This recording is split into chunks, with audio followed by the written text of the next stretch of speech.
Bueno, Adrián es tu nombre, ¿no? Adrián. Bueno, bienvenido. Gracias. Espero que puedas ir enganchando. Sí, Yo, sí, como muchas bueno. veces les comenté, hay algunos chicos que son nuevos también, Escuela y Mazola. Se han incorporado después del arranque y Tomás, bueno, Tomás por ahí, por su trabajo también tiene sus dificultades, así que lo vamos haciendo con la mejor onda. Yo voy a ir yendo al día de a poco. Sí, no, de todas maneras ustedes no se queden con, yo le digo, la peor duda, o sea, la peor pregunta es la que no se hace. Nunca se queden con una duda, porque yo estoy acá para eso, para que ustedes salgan buenos profesionales en el control de plagas, así que bueno, tienen que hacerlo. Y tengan en cuenta que a veces yo creo que por ahí se los he comentado, yo no me doy cuenta. Hace 32 años que me dedico a esto, entonces estoy acostumbrado al vocabulario que maneja un controlador de plagas. Entonces, por ahí, a veces puede haber algo que ustedes no comprendan, pues yo ya lo tengo incorporado y ustedes todavía no. Es como aprender un idioma nuevo. Así que bueno, ¿a qué te dedicas? ¿Vos sos técnico en higiene y seguridad? Yo soy técnico en higiene y seguridad, sí. Bien. Estoy trabajando para la empresa Consultores, acá en Terminal 6. Es limpiancilo, celda. Trabajan en el espacio confinado, todo eso. Así que yo estoy ahí con los muchachos. Sí, yo he hecho trabajo de planta al principio. Recuerda que yo me recibí en el 2016. Al principio caminábamos en las plantas. Sí, cuando no se le daba bolilla a la ley. No, era una locura. Ni los jefes ni los empleados. Y nosotros estábamos ahí en el... Le decía, ponete el casco, te das vuelta, se sacaban el casco. Ponete los lentes, y te das vuelta, se sacaban los lentes. Pero bueno, después uno comprende el verdadero concepto de lo que es la seguridad personal y la importancia de usar los elementos, porque acá también usamos elementos de protección personal, porque los productos con los cuales trabajamos nosotros, si bien a veces yo digo a la gente, los productos son seguros, son todos autorizados por el ANMAT, pero no dejan de ser venenos. Incluso los laboratorios vienen trabajando permanentemente para mejorar la calidad de los productos y bajar la toxicidad. Pero hay una relación de riesgo que está directamente involucrada en lo que es la toxicidad del producto y la exposición que tenemos nosotros a cada producto. Llega un momento en que no podemos bajar a cero eso, o sea, tenemos que usar algún producto con cierta toxicidad y nos tenemos que exponer.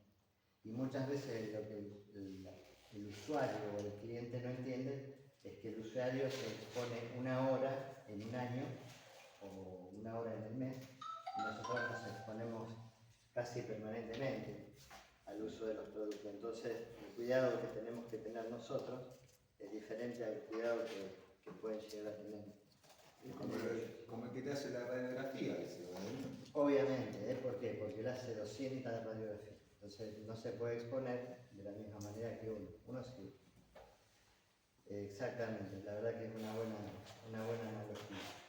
Estábamos viendo así un breve repaso que todos los insectos se desarrollan a través de huevos.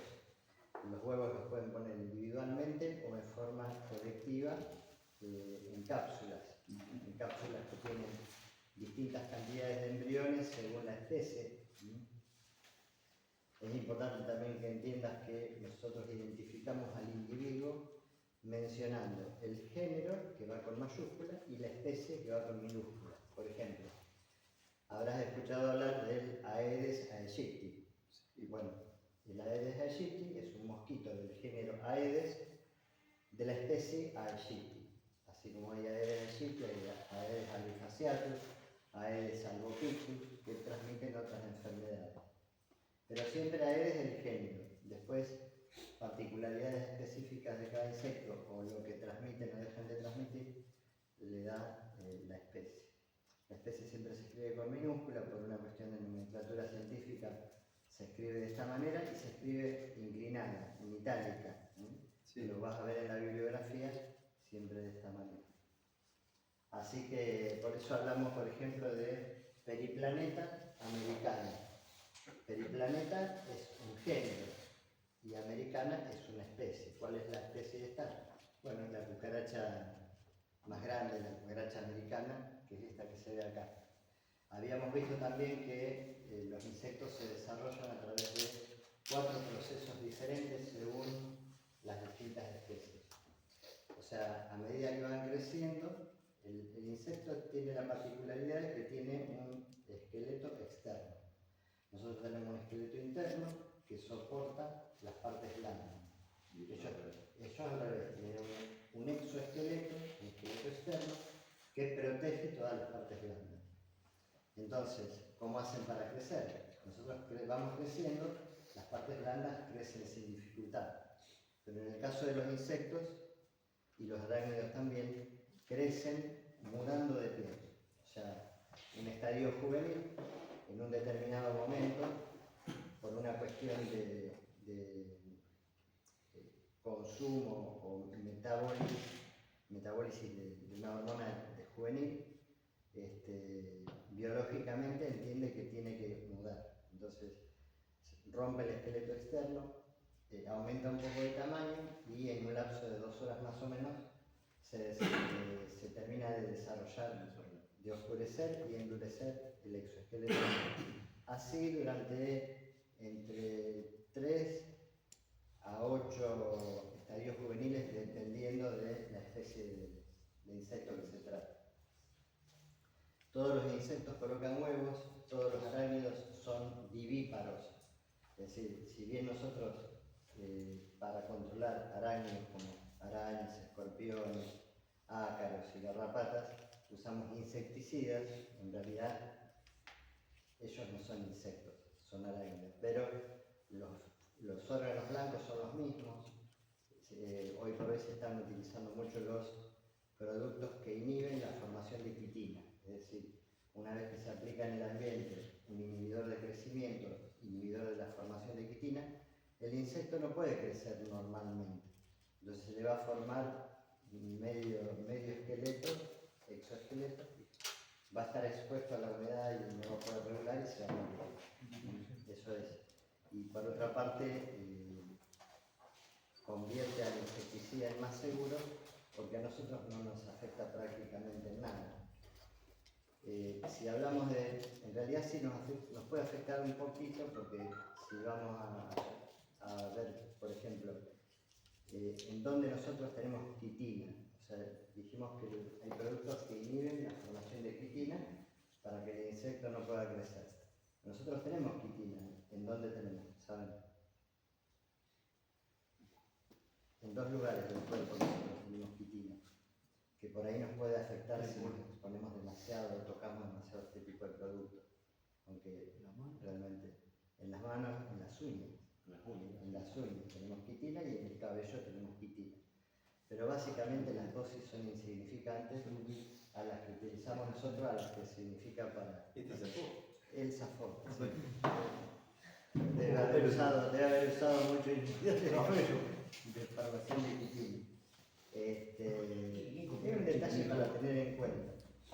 Y un poquito, volviendo a mencionar sobre esta particularidad de los inhibidores de quitina, todos los insecticidas son encuadrados en convencionales, aquellos que son neurotóxicos, y hay que tener presente que estos productos neurotóxicos son los más clásicos, los convencionales, nos afectan tanto a nosotros como al insecto, entonces tenemos que cuidarnos más.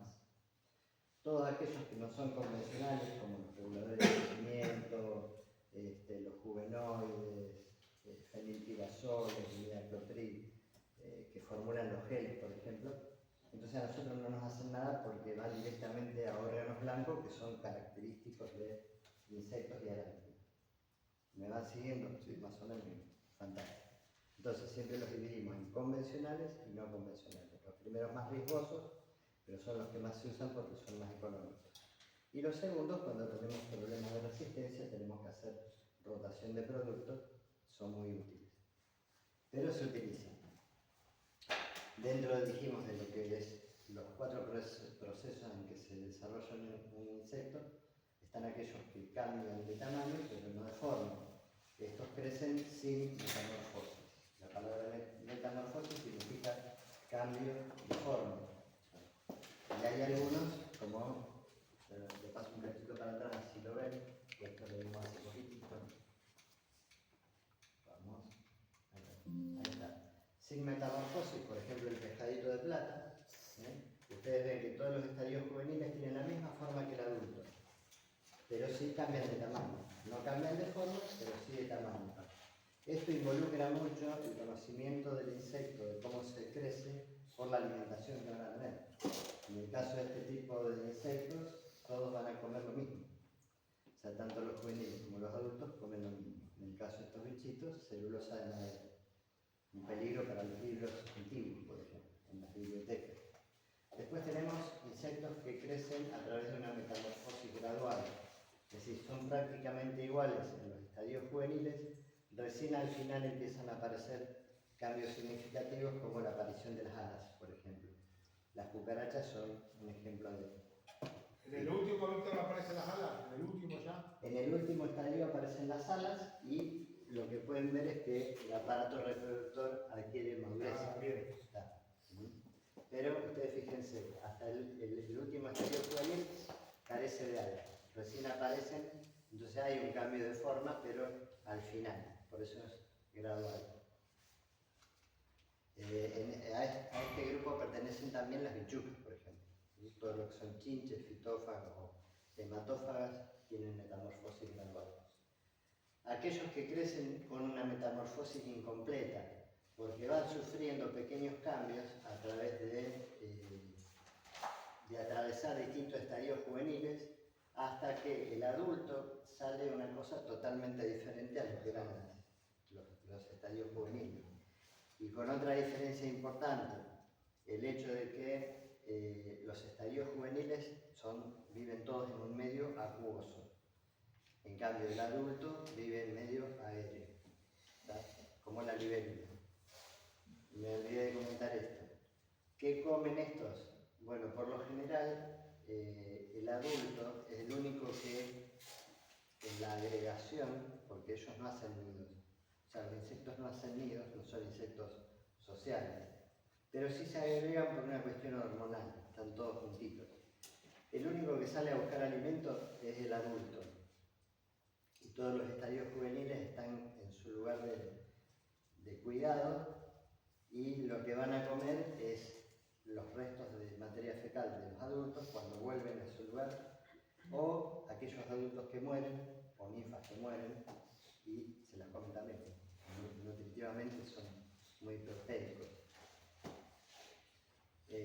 O sea que van a comer de todo. El problema con este tipo de insectos es que salen de una cloaca y pasan por arriba de la mesada. Son contaminantes mecánicos, no transmiten enfermedades. Esto, bueno, por desgracia hay que entender que este es un insecto benéfico, hay que tratar de evitar aplicar nieblas o humos cuando hay aparición de libélulas, porque la libélula es predadora de los mosquitos. Entonces, si vos matas libélulas, que no hacen ningún daño, estás yendo en contra de la salud pública, digamos. En el caso de las pulgas, las moscas y los mosquitos tienen una metamorfosis completa. Es decir, todos los estadios juveniles van a ser significativamente diferentes del resto. Si bien es cierto que del huevo aparecen 4 estadios larvales, cada cual un poco más grande que el anterior, van creciendo desprendiéndose del esqueleto primario, crecen un poquito, se endurecen, pero fíjense que ya después del 4.º estadio larval, en pupa, es decir, se encapsula como una mariposa. ¿Han visto que algunas mariposas encapsulan? Y por último, de acá va a salir algo totalmente diferente de lo que era esto. Imagínense, de esto se encapsula y de ahí sale una cosa totalmente diferente.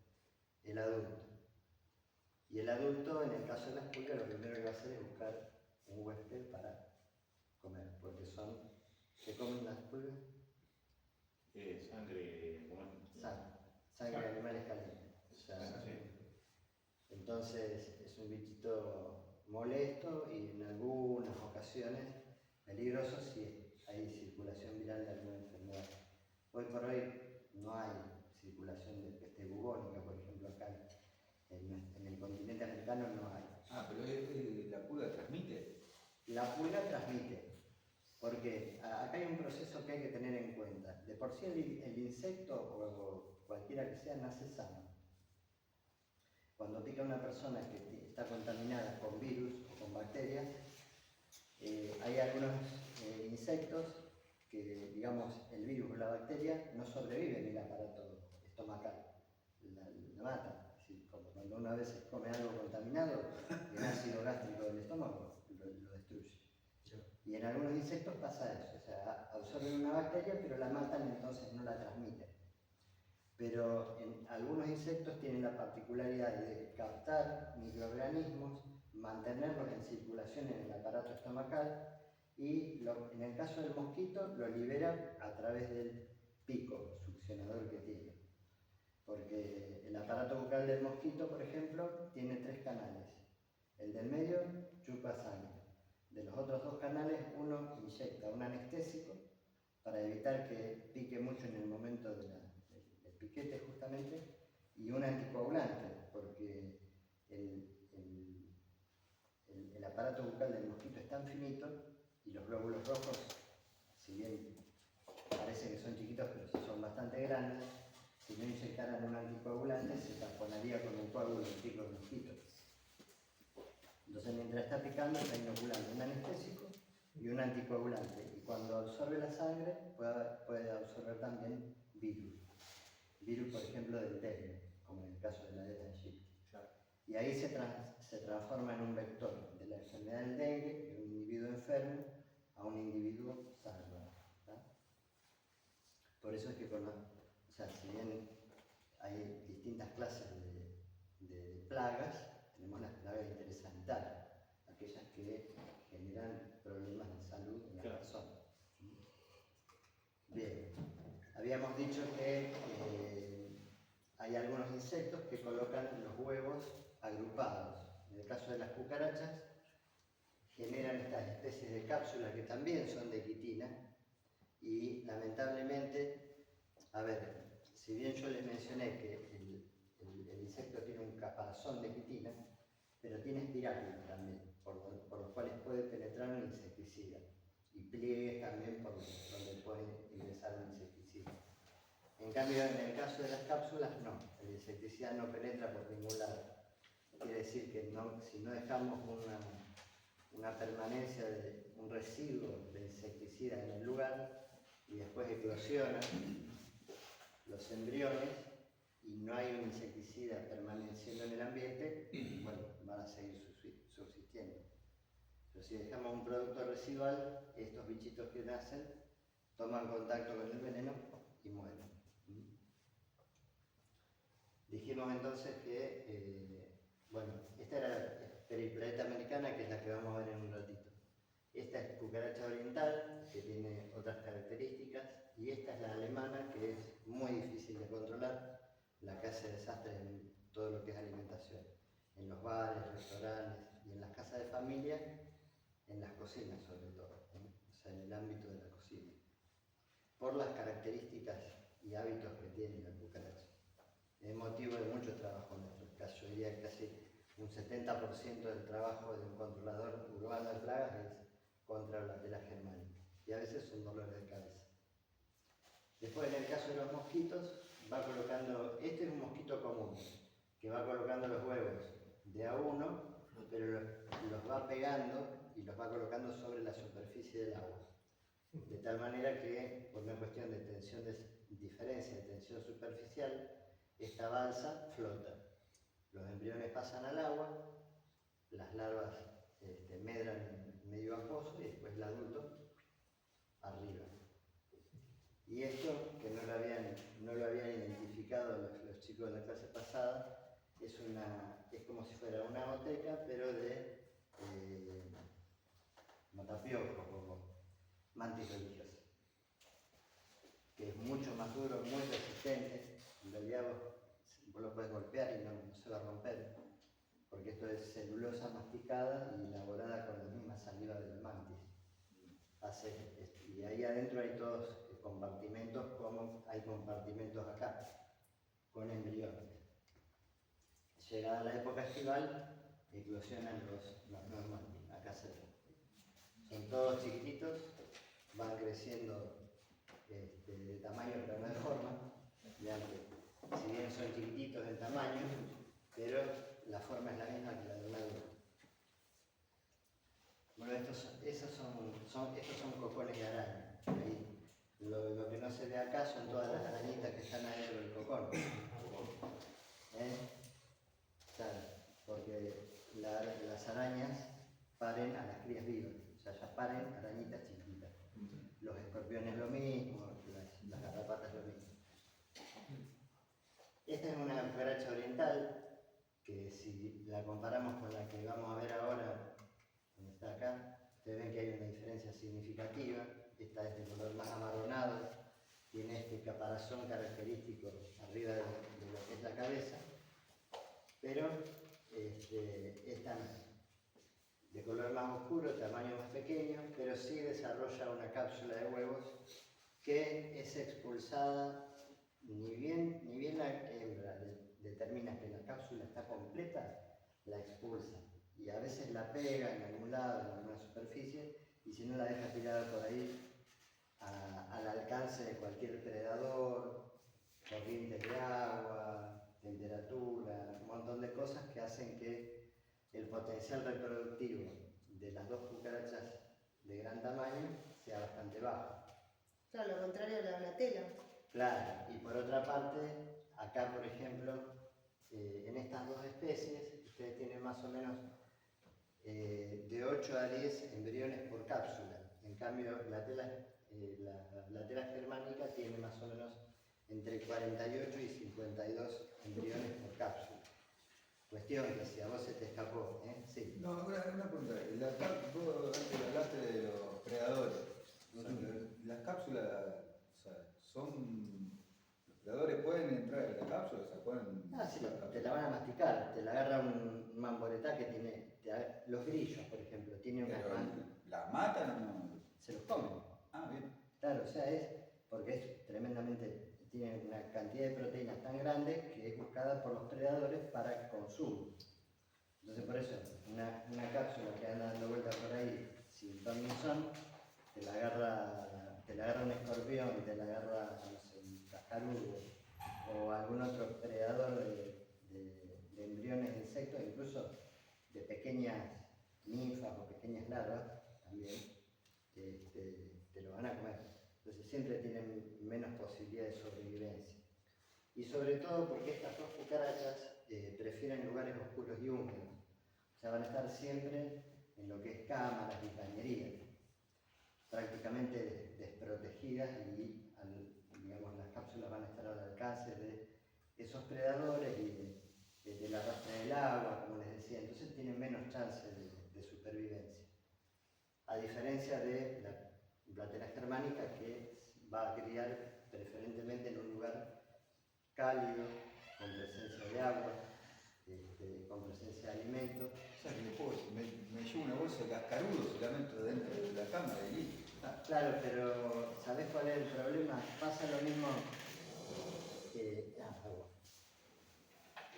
mismo que ha sucedido con el tema de las palomas. En lugares donde hay problemas de palomas, a algún genio se le ocurrió tener halcones.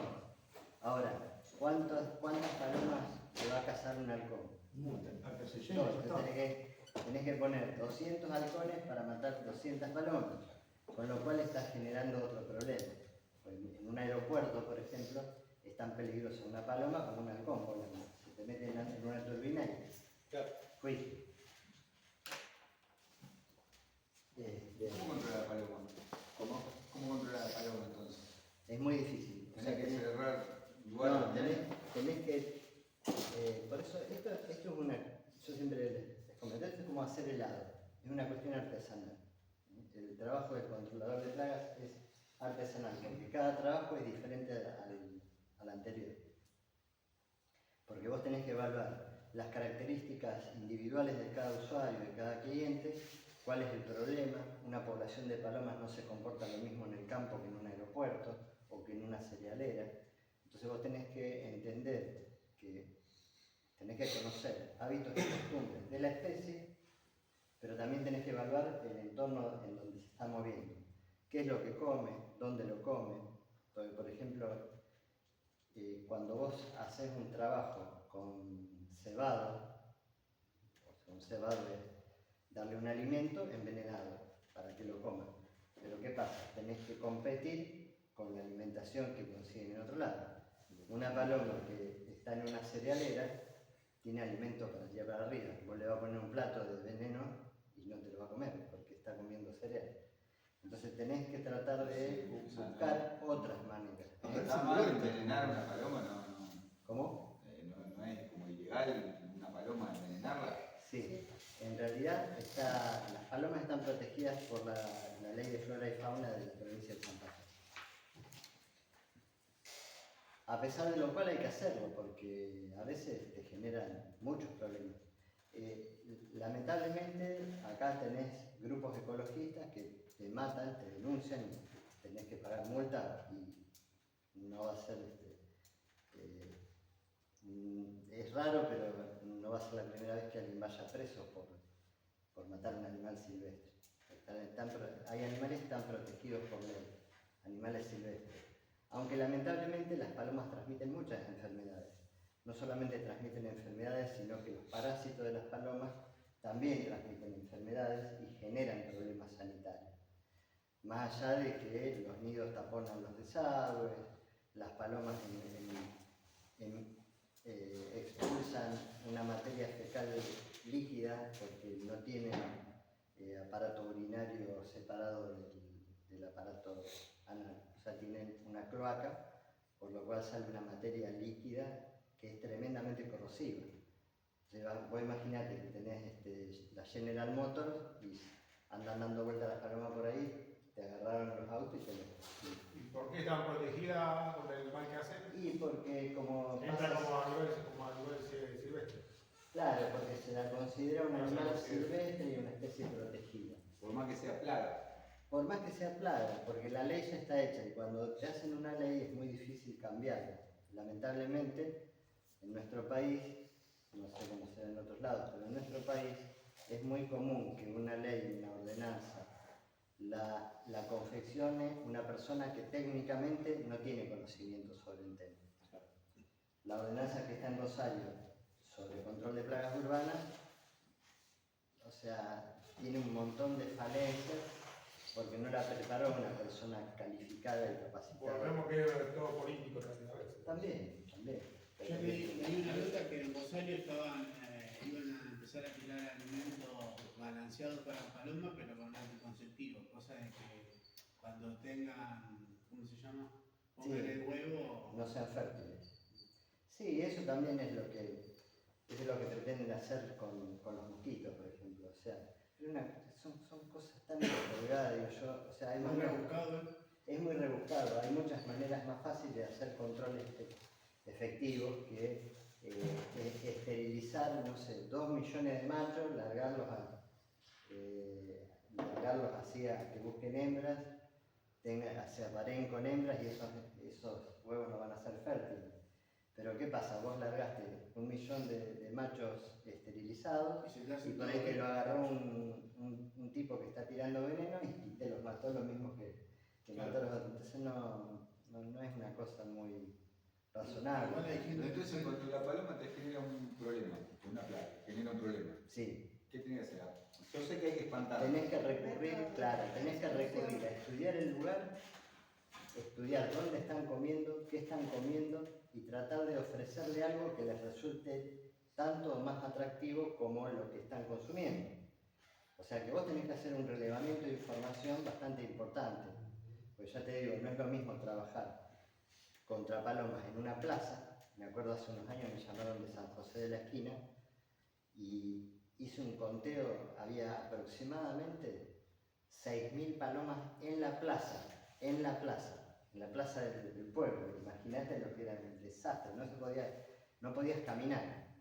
Y para colmo, no es la columba libia que es la paloma grande, sino que cada vez más, a veces una especie va reemplazando a otra. O sea, va aumentando una especie y la otra va disminuyendo. En el caso de la columba libia, que es la paloma más grande, ahora tenemos una mayor cantidad de paloma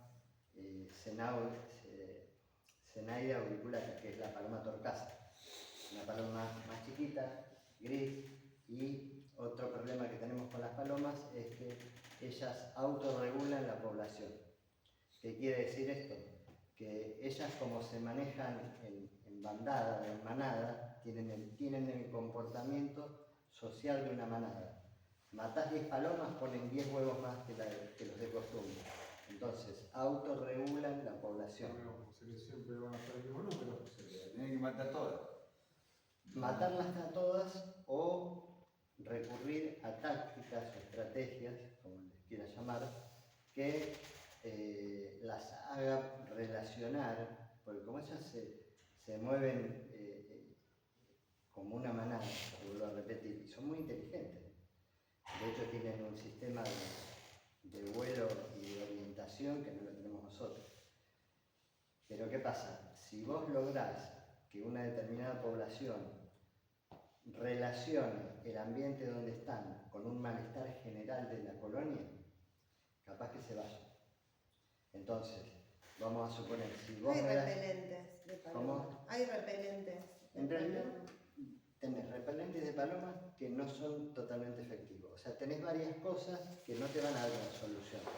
Tenés que atacarlas en varios frentes, con repelentes, hasta con anticoagulantes. Y ahí está donde vos decías, se pueden matar. Cuando yo trabajo en Ucrania se le ocurrió poner un aparatito que hace ruido. Se terminan Un día y acostumbrando. medio duró y Por eso. a los 2 días ya tenía 2 palomas arriba.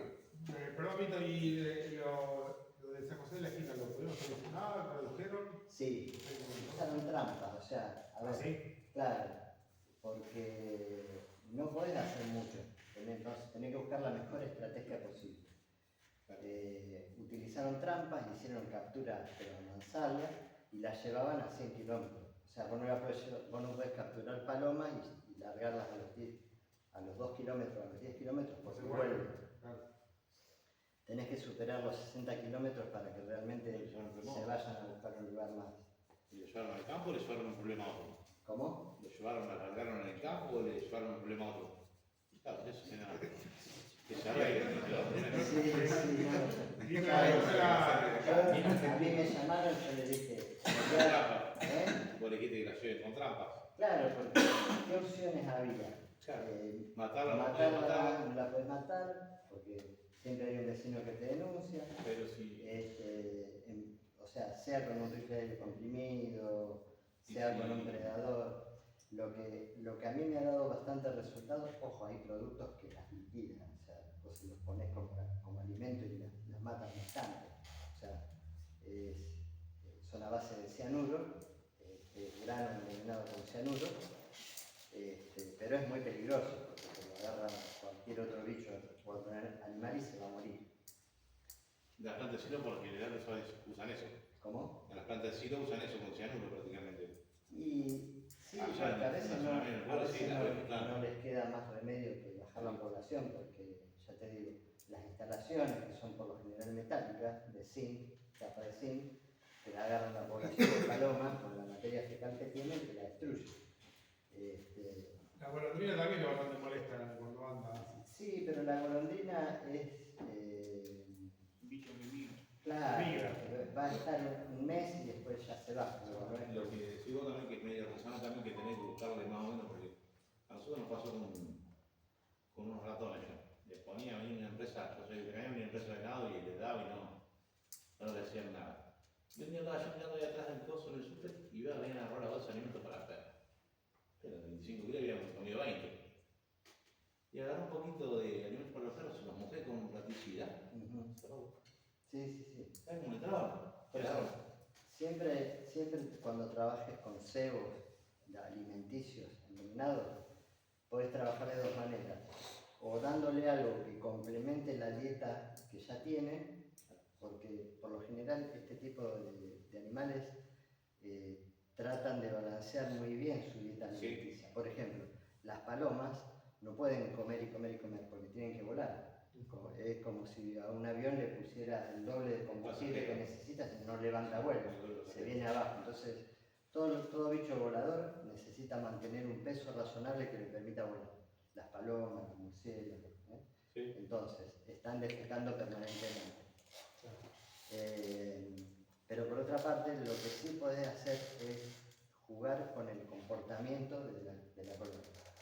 Entonces voy a decir, si yo le doy grano envenenado, y se van a morir muchas, pero la población va a percibir la mortalidad, o sea, va a relacionar la mortalidad con lo que consumieron y no te lo van a comer más. Entonces, a mí personalmente me ha dado resultado hacer una mezcla de veneno y grano sin envenenar. Entonces vos generás un malestar que no termina de matarlas. Ya no sabe qué hacer. Claro, y relacionan el lugar con una enfermedad. Entonces, por lo general, migran. Por lo general. Pero te estoy diciendo que con ese tipo de animales normalmente vas a tener problemas de llegar a un buen resultado y no lo vas a lograr con una sola cosa. Podés usar repelente, podés usar pasta de pegamentos que les genere una molestia, podés usar pinchos en las cornisas, pero se van a terminar acostumbrando. Se hacen el nidito arriba de los pinchos. Arriba de los pinchos, van tirando ramitas hasta que generan un espacio que les permita anidar.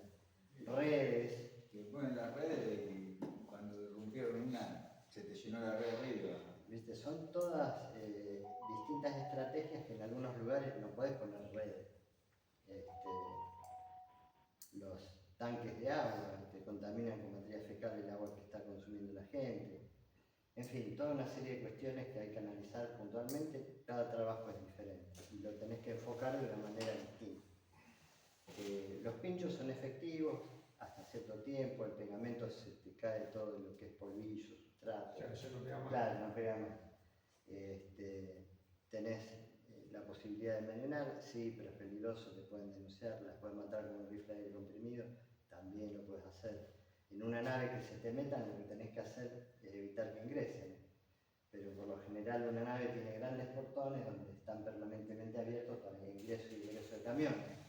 No podés, o sea, lo que sí por ahí da resultados son las cortinas plásticas transparentes. En los portones, cortinas plásticas transparentes. Parece que pasa el vehículo y... Claro, el vehículo pasa, pero molesta. ¿Es para eso la cortina? Claro.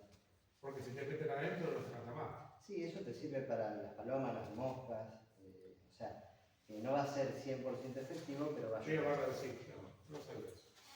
Y todo un tema, por eso te digo, cada caso se estudia de una manera individual. Yo fui a sentir Y buscar bibliografía, estudiar la especie, ver a dónde están comiendo. Remover los nidos, eso es importantísimo. O sea, vos no podés matar palomas y dejar los nidos. Tenés que hacer una remoción de nidos permanentemente y te van a volver a generar nidos. Tenés que remover los nidos. ¿Y nido con huevos se traslada o se destruye? Se destruye. Se destruye. Sí. La idea es esa. Y lógico, si no, no. Anida Es más, lejos, no va a anida. matar un huevo, nadie te va a decir nada. Claro. Va a matar una paloma y ya te Ahí ya interviene la ley. Vos decís, tenés que ver qué comen, ¿anidan lejos de la comida o cerca? O sea, puede que coman a 200 metros y vengan y te aniden acá. Sí. O sea que Pueden ir a es más buscar. difícil todavía. Claro, Porque por eso. controlo lo que tengo No acá, es que- pero. Claro, no es que vos vamos a poner una planta cerealera, vos vas a tener que estudiar la planta cerealera, pero también vas a tener que ver qué hay a 200, 300 metros de la redonda, porque a lo mejor a 200, 300 metros tenés que están tirando cereal como desperdicio. Las volcables están Lleno llenas de comer, soja. una vez. Bueno, Está lleno. ahí tenés un ejemplo claro, el tema de las ratas. ¿Cómo determinás vos las ratas en circunvalación? Por ejemplo, o a la vera de la ruta, donde tenés refugio, tenés agua que se juntan y tenés alimento a los pavotes. No podés nunca competir con el alimento que obtienen, y aparte, vos imaginate, la soja es un alimento Juices, excelente. metiendo juices que dijiste que son enemigos. No, pero eso, Es muy o sea, es muy difícil establecer una población de juicio donde ya hay establecido una población de ratas. Lo que sí es muy común que en algunos establecimientos industriales que están a campo abierto, si hay una población importante de cuises, ellos mismos se encargan de, digamos, espantar un poco a lo que son ratas. Tratan de evitar que la rata invada el espacio vital de ellos. No es que vos decís, bueno, voy a traer 200 cuises. No, pero de última podés reducir la población y meter poblaciones de cuises, pienso yo. Lo que pasa es que también tenés que Problema ver de los juicios. claro. No, en general, mientras no haya el quiz, por ejemplo, lo único que... No, pero las ratas son impresionantes la cantidad que hay. En los campos que están en las plantas y de noche salen. Sí. De noche vos vas por el ripio en Renault, Sí. por ejemplo, y si vos cuando vas llegando, ahí está lleno de ratas, Sí. la calle llena. Y cuando ven el auto, se mete al campo. Claro, se mete acá. Pero es impresionante la cantidad que hay. No, por eso, tienen disponibilidad de las 3 cosas que necesitan. En realidad son 4 cosas que necesita cualquier plaga para subsistir, lo habíamos mencionado. Agua, refugio, alimento y acceso a esas 3 cosas. Porque a lo mejor en un lugar vos tenés agua, tenés refugio, tenés comida, pero le limitás el acceso, entonces bueno, no va a acceder a esas 3 cosas que necesita. Entonces un cuadradito que tenés que evaluar y tratar de cortar. Pero Sí, los puertos es lo mejor que le puede pasar a la raza. Y en el puerto vos tenés agua a la orilla, tenés por lo general barrancas, que son, o sea, el roedor busca sitios inclinados para generar las madrigueras. ¿Por qué? Porque cuando llueve el agua corre, no se mete, no se anega, es difícil que se anegue. Y aparte, Pasa por abajo de la... sí, y aparte hace varias entradas, madrigueras con 2 o 3 entradas. Entonces si entra el agua por un lado, ellas se van por el otro. No, pero están en las cintas transportadoras de soja. Sí. He visto una rata en la cinta y se la lleva al barco. Sí. Y van las ratas arriba del cereal. Tremendo. Sí, no, es muy difícil. Y aparte no se está haciendo control a nivel estatal, no hay presupuesto, es sencillo. En el aceite que hacen debe ir la rata, todo, pero... Sí, y aparte a ver, no es el problema de lo que puede comer una rata, el problema es lo que contamina una rata, con la orina, los pelos, la materia fecal, la grasitud. Es tremendo. De hecho, la mayoría de las enfermedades transmitidas por la orina y la materia fecal de las ratas son antivirósicas y son enfermedades graves. Algunas rápidas, otras no tanto. La fiebre hemorrágica argentina, que ya nosotros estamos ya en una zona que podemos clasificar como endémica, toda la región centro de nuestro país es endémica. Antes vos hablabas de la fiebre hemorrágica argentina y hablabas de eso, del campo, ya. No, ahora no, ahora acá tenemos una zona, gracias. Estamos en una zona endémica. Dicho sea de paso, la vacuna contra la fiebre hemorrágica argentina es gratis, es una sola dosis de por vida y no te hace ningún efecto secundario. Sí, yo la recomiendo, vaya a un centro de salud. Ya tengo ¿La tenés? Sí, yo tengo. La mayoría de los sí, aparte no es que te molesta, nada, no sentís nada. Así que bueno, volviendo un poquito a esto, que es las diferencias entre cómo ponen los... y yo le decía, acá hay una diferencia que la vamos a ver ahora puntualmente. Esta la ven grande, pero en realidad el adulto tiene más o menos 1,5 centímetros. Es mucho más chica que las otras especies.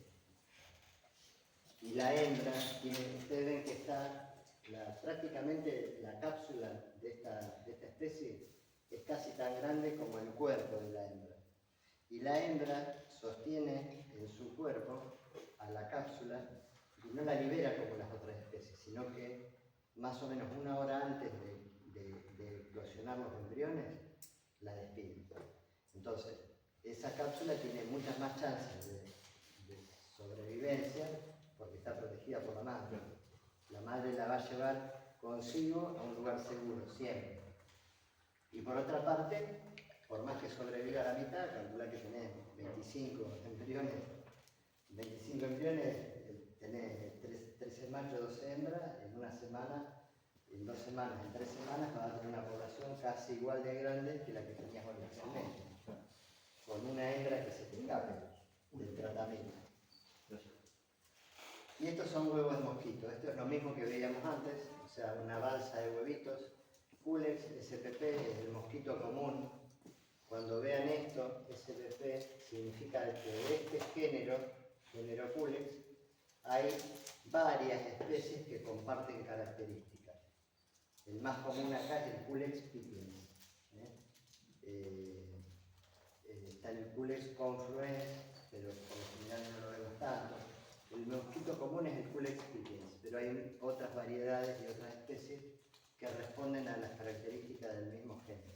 El mosquito común, que joroba, que cuando vos te vas a hacer un asadito te molesta, y si vas a la plaza a la tardecita te molesta, si andás por el pasto te molesta. Ese es el mosquito común, que no transmite ninguna enfermedad, nada más que te baja el confort de vida, la calidad de vida. En cambio estos son huevos de Aedes aegypti, y este es el transmisor del virus del dengue. La hembra de Aedes aegypti pone los huevos en el agua. La hembra de Aedes aegypti coloca los huevos contra la pared de un recipiente preferentemente artificial, no en contacto con el agua. Preferentemente artificial, preferentemente oscuro y preferentemente una superficie rugosa. Por eso nosotros ahora estamos haciendo, creo que esta va a ser la cuarta semana que no encontramos colocación de huevos en las trampas que se siembran. Yo hago la campaña en Capital Bermúdez. Se siembran trampas en distintos puntos de la ciudad, una vez por semana se recogen las tablitas, porque son bajalenguas, es lo que le ponemos como superficie rugosa atractiva, en un vasito de color negro, porque prefieren recipientes oscuros y artificiales, con una forma, un agujerito para que haga rebalse si llueve. Entonces, ahí es donde después evaluamos las tablitas, a ver si encontramos huevos de Aedes. Que ya cuando veamos mosquitos, yo les voy a mostrar acá traje tablitas. Pero la hembra de Aedes coloca 5 o 6 huevos acá, vuela, coloca otros 7 o 8 huevos al otro lado, no es como esta que los pone todos juntos y se va, listo, ya fue, no. Por eso es más peligroso. Y esta es la forma que ustedes van a ver en un microscopio con una buena lupa de cómo son los huevos de Aedes. Parecen un arrocito de color negro brillante, porque es una cápsula de quitina. Y esto que ven acá es el anófeles, que es el mosquito transmisor de la malaria y la fiebre amarilla, que si bien nosotros acá podemos encontrar anófeles que están flotando en el agua, si ustedes alcanzan a ver a los costados de los huevos, ahí como se ve tiene como flotadores. El huevo está rodeado por una cámara de aire que le permite flotar sobre la superficie del agua. Una vez que el embrión está listo para pasar al agua, comienza el ciclo de nuevo. ¿Dónde lo encontramos? En la zona de isla. Pero no hay circulación viral de fiebre amarilla acá en Argentina. Entonces, ¿hay mosquitos transmisores de fiebre amarilla? Sí, pero no hay virus. Aedes aegypti va a haber todo el invierno. Y va a haber acá, en Misiones, en Ushuaia, hay en toda la Argentina. Lo que pasa es que el virus del dengue, pasado cierto rango de temperatura y por la latitud, no prospera. El virus no es activo. En zona fría el virus no es activo. Y por más que tengamos mosquitos transmisor del dengue, no hay virus en circulación, distinto de lo que pasa, por ejemplo, en Formosa, Chaco, Misiones, donde todo el año tienen problemas de dengue. Ni hablar en las zonas tropicales, Cuba, por ejemplo. Cuba es podríamos decir, el máximo exponente de investigación sobre la fiebre del dengue. Claro, porque ellos tienen graves problemas de dengue, tienen brotes prácticamente permanentes. Acá en la Argentina los brotes se venían dando cíclicamente, o sea, cada 3 años había un brote. Ahora, este año se dio una cosa muy rara, que es, el año pasado tuvimos un brote importante y este año volvimos a tener un brote importante, lo cual es preocupante porque no sabemos lo que va a pasar el año que viene. ya teníamos brotes cada 3 o 4 años. 2009, 2012, 2016, 2020, después se cortó por la pandemia, porque el mosquito transmisor del virus del dengue no se traslada más que 300 metros para buscar alimentación. Entonces, y aparte es un mosquito intradomiciliario. Había mucha relación entre los corredores viales, cuando veamos lo que son las placas, por ejemplo, la provincia de Santa Fe, ustedes van a ver que en el corredor vial de la ruta 34, de la ruta 12, que es la que atraviesa la zona este de la provincia de Santa Fe, tenías las mayores concentraciones de casos de dengue. ¿Por qué? Porque venían circulando con los vehículos desde el norte de la Argentina hacia abajo. Y lo venían trayendo. Y los venían trayendo. Entonces, es toda una cuestión que hay que ver, siempre hay que estudiar, relevar información, evaluar la información para llegar a buen puerto. La mosca y los mosquitos son otros insectos que también se desarrollan a través de una metamorfosis compleja. Sí. ¿El piojo? ¿El piojo? ¿Qué pasa con el piojo? ¿Qué sería un...? Parásito, humano. El piojo es un parásito, por ejemplo, en realidad sí transmite enfermedad, pero no hay circulación. En realidad, prácticamente toda la gente que ha sufrido la enfermedad o ha sido vacunada, yo no sé, ustedes son más chicos que yo, pero no sé si han estado vacunados contra la difteria, por ejemplo. Claro, lógico. No. Ustedes son una generación que no tiene inmunidad contra la difteria.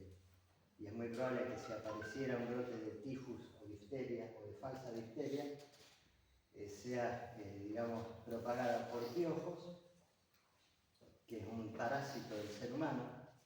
En sí se alimenta no solamente de sangre, sino de escamas de la piel, o sea, de detritos que hay en el cuero cabelludo.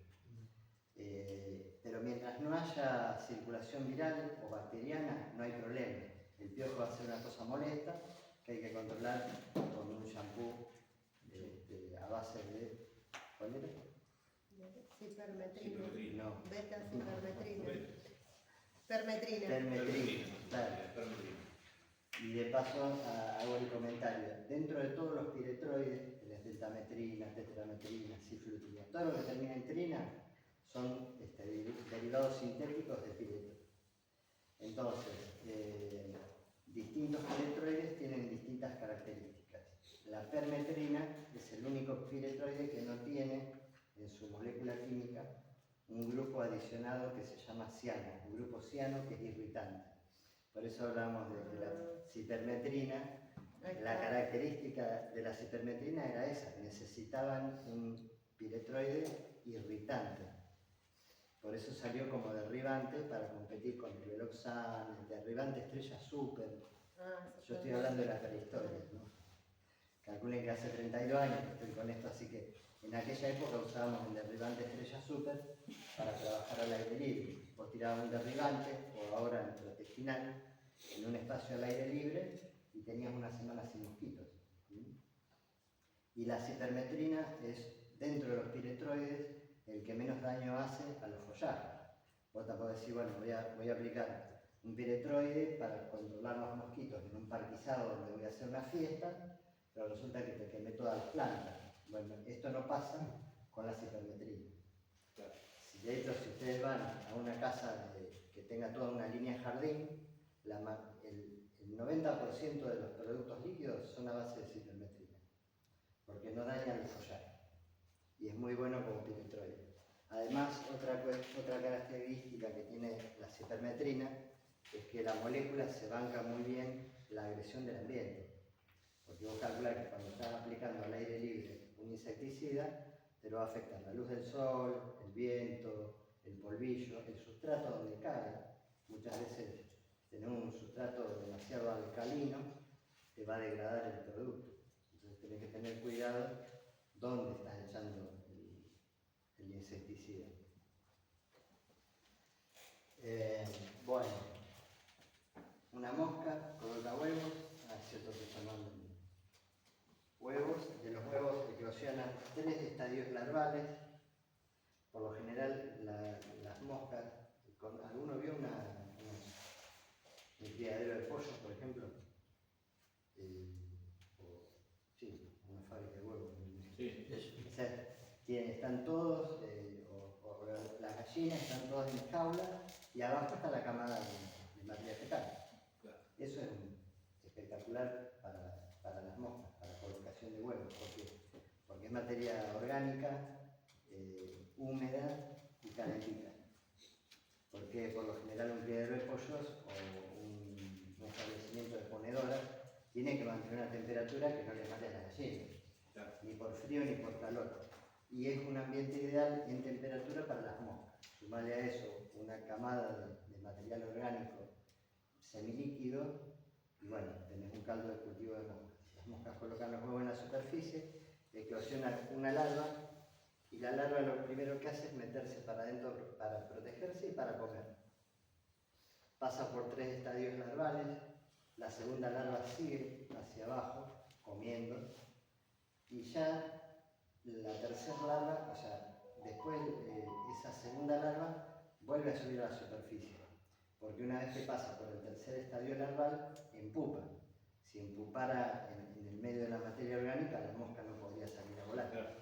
Por eso es que la última larva tiene que salir a la superficie, empupar en la superficie de la materia orgánica y ahí eclosiona el adulto que vuelve a repetir el ciclo.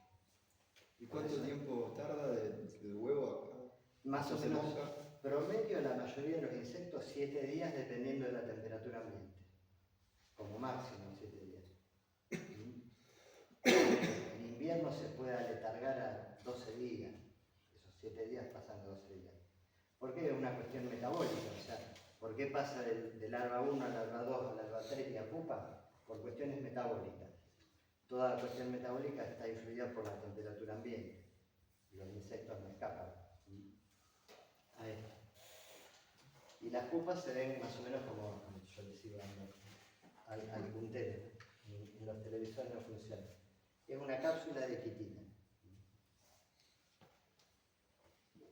Yo les comentaba que el INTA cría una avispa, una especie de avispa que se llama Spalangia, que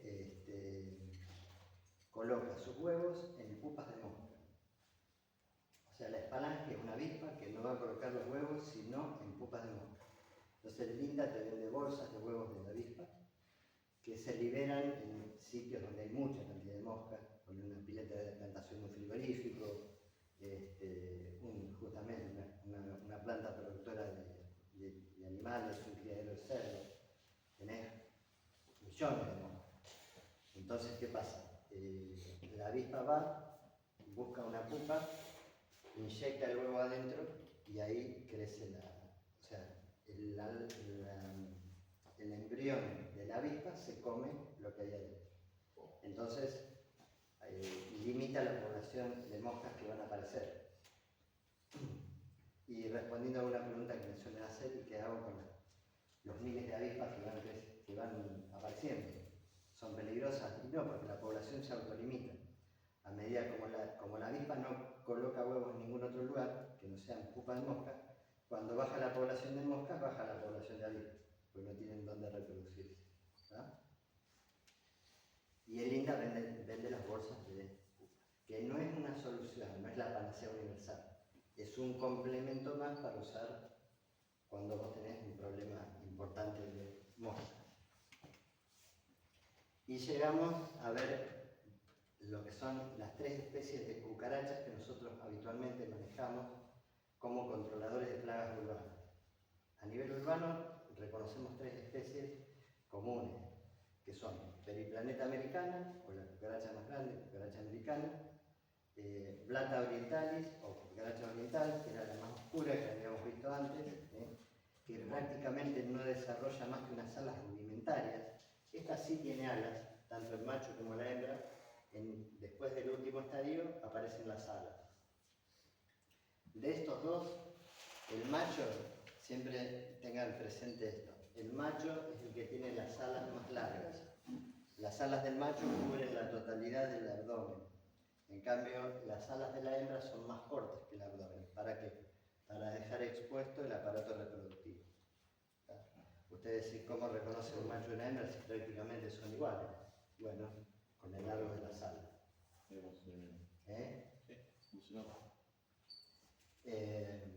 Periplaneta americana es el nombre científico y cucaracha americana es el nombre común. Cápsula, ninfa, ninfa, ninfa, ninfa, la última ninfa y después los adultos. Y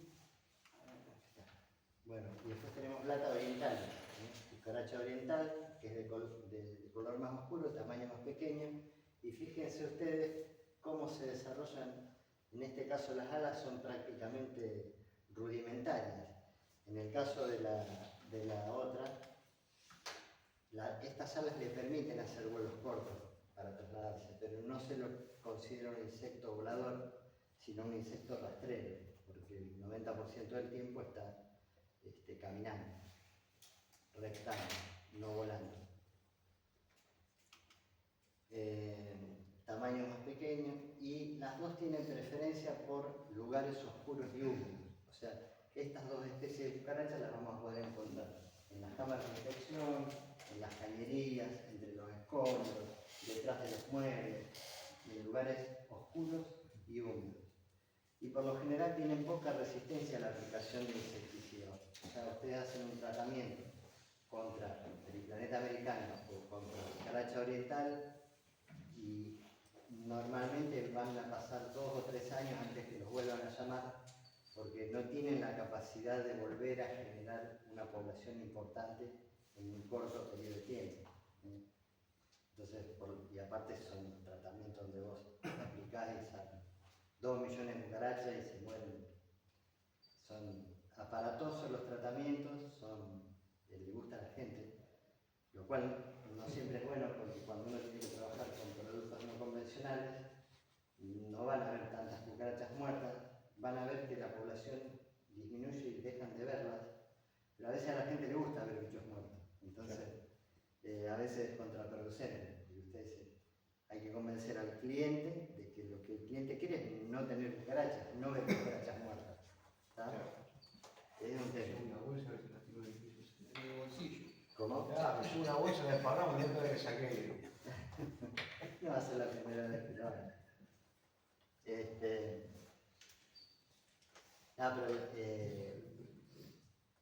Les digo esto porque ustedes fíjense, tienen que conocer hábitos y costumbres de la especie. O sea, estas cucarachas no la van a encontrar dando vuelta por cualquier lado. Van a estar en cañerías, cámaras de inspección, no cámaras sépticas. ¿Saben la diferencia entre una cámara séptica y una cámara de inspección? Sí. Las cámaras sépticas están bien enterradas, por lo general lo único que corre es materia semisólida, pero las cámaras de inspección son importantes a la hora de tener lugares por donde pasar un suncho, por ejemplo, para destapar una cañería. Y esos lugares son típicos refugios de cucaracha americana y oriental. ¿Cómo las controlás? Con cualquier piretroide, una máquina de pulverizador de gota gruesa, o un pulverizador manual, un piretroide a razón de entre 10 y 20 centímetros cúbicos por litro. El caballito de batalla, entonces la cucaracha, me refiero, por la forma también de atacar. Sí, o sea, a ver, Es simple, sencillo, me refiero, ¿no? los tratamientos contra estas dos especies de cucarachas es muy sencillo. El error lo podés cometer vos si aplicás el producto donde no hace falta. Claro. Por eso vos tenés que ir a aplicar el producto donde sabés que va a ser efectivo. Y tratar de hacer una mezcla, un combo de productos, donde con uno vos vas a aplicar como para que salgan y mueran. Pero por ahí no tenés acceso absolutamente a todos los rincones. Entonces tenés que dejar algún insecticida con que te permita cierta residualidad, claro, cierta permanencia de moléculas de insecticida en el ambiente, Y hay que tener cuidado también porque hay varios insecticidas, sobre todo los organofosforados, que se fijan en materia grasa. Materia grasa en una cámara de infección vos tenés bastante, porque por ahí corre el agua del lavarropa, el agua del baño, Trasero, todo así. Claro. Cuando una molécula de insecticida es fijada por materia grasa, ya no actúa como insecticida. Entonces tenés que tener cuidado de no estar aplicando en un lugar donde vas a desperdiciar el producto. Pero es más por el desperdicio, no porque genera otra contaminación. No se va a aprovechar el producto, seguro. Claro, porque cuando vos, cuando el insecticida, ¿cómo actúa cualquier insecticida? Fijándose al insecto y matándolo. Claro. Pero si en vez de fijarse al insecto, se fija en una molécula de materia grasa, cuando pasa un insecto por ahí, no, el insecticida va a estar prendido a la molécula de grasa, entonces no tiene mucho sentido, hay que tener cuidado con eso. Sí es cierto que hay productos, por lo general los que se fijan en materia de grasa son los organoclorados y los organofosforados. Organoclorados ya no vemos más, organofosforados sí, no se pueden usar ya más en interiores, están limitados por el ANMAT. Pero sí tenemos suspensiones concentradas. Habíamos mencionado los distintos tipos de formulaciones que vienen. Las suspensiones concentradas tienen moléculas grandes, suspendidas en una base acuosa, y que cuando vos las aplicas en el ambiente hacen un entrelazado de moléculas, se absorbe el agua en la superficie, pero la molécula de insecticida queda expuesta. Entonces esa es la ventaja que tienen las suspensiones concentradas.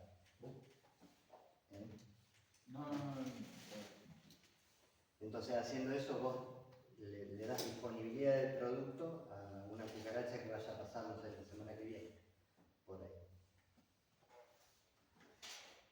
Y esto, bueno, esto es el terror nuestro porque si bien es cierto que nos da mucho volumen de trabajo, también nos genera muchos problemas. O sea, se reniega mucho, se trabaja mucho, pero se reniega mucho.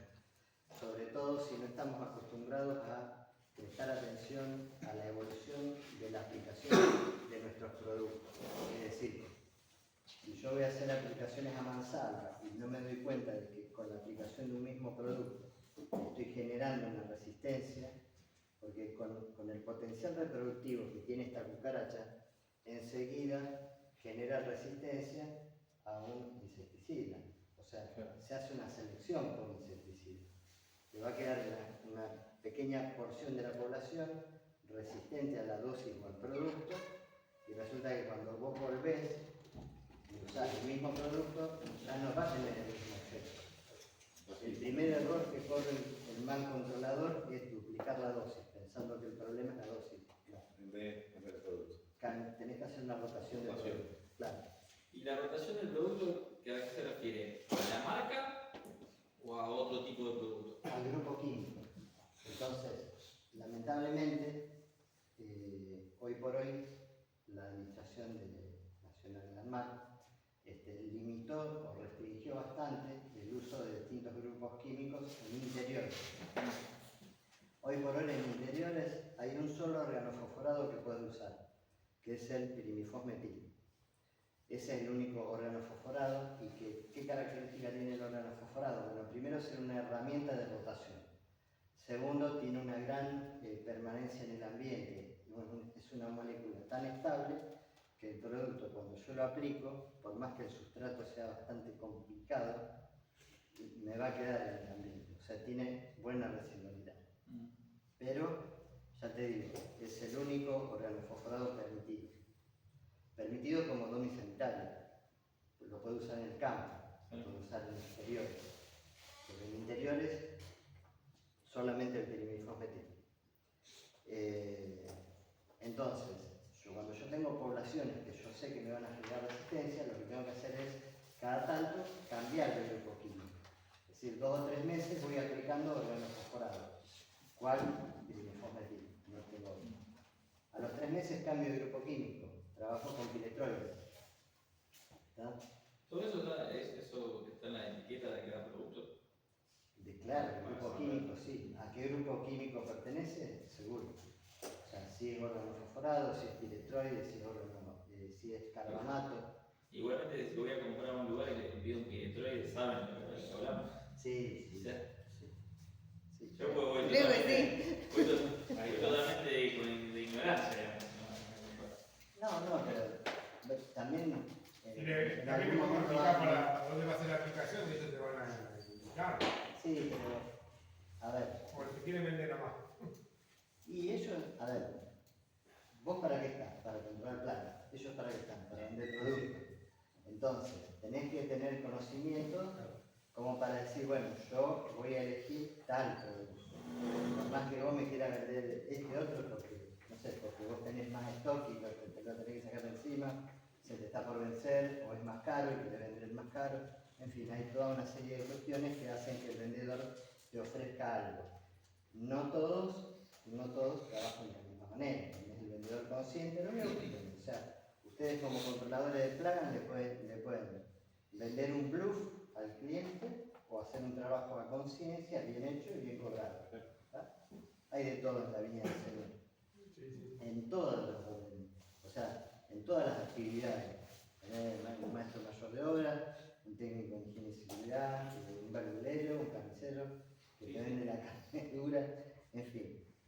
O sea, eso no nos escapamos de ninguno. Entonces, la cuestión es saber elegir el producto. Vos le podés preguntar, ¿qué me recomendás?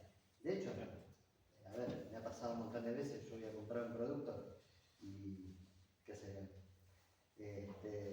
y al lado mío viene Doña Rosa y dice, ay, ¿qué podemos ponerle para las cucarachitas chiquititas? Y el vendedor le vende. O sea, no le importa que no le va a decir que contrate una empresa de control. A mí me pasó, antes de empezar a trabajar en agroquímica, que fui a un lugar y me vendieron de uso profesional. O sea, ¿cuál me habían dado? Uno de Gleva, el que es descarga total. Me lo habían dado para mi casa, ya. Sí. Yo, Doña Rosa, o sea. Sí. Buscar un insecticida. Ahí tenés, o sea, tenés las dos cosas. Yo siempre comento, yo cuando voy al supermercado, voy a la góndola de los productos de los insecticidas, de los raticidas, y me fijo. Donde encuentro uno de venta para uso profesional, Le sacas le saco foto, la mando a Vector y le digo, mira, acá en la góndola, porque hay productos para uso doméstico. Claro. Bárbaro, no hay problema. Pero tenés productos para uso profesional que no los pueden vender en el supermercado.